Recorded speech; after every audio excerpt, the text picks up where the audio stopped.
science. Quelles sont les techniques de chasse des anguilles d'Amazonie? C'est ce qu'ont étudié des chercheurs durant 9 mois.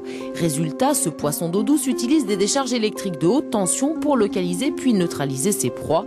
Pour le biologiste Ken Catania de l'université américaine Vanderbilt et qui a dirigé cette étude, l'anguille est l'un des prédateurs les plus fascinants de la planète. L'anguille peut produire des décharges électriques pouvant atteindre 600 volts en une seule secousse. Les chercheurs ont également constaté que les anguilles tuent leurs victimes en affectant essentiellement leur cerveau et leur système nerveux. Dans un sens, c'est vraiment comme une télécommande. L'anguille arrive à prendre le contrôle à distance des voies nerveuses de sa proie.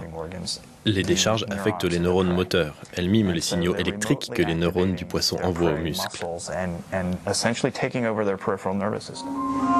Il s'agit en fait d'une série complexe d'actions électrifiantes qui se déroulent à la vitesse de l'éclair. Au final, l'anguille ne rate que très rarement sa cible et termine presque toujours par attraper et manger sa proie.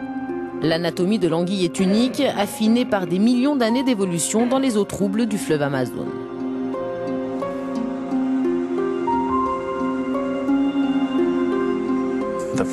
La partie avant de l'animal, peut-être un cinquième ou moins, est composée d'organes internes ordinaires. L'extrémité arrière est formée surtout de muscles alignés comme une lampe torche et transformés en batterie génératrice de courant.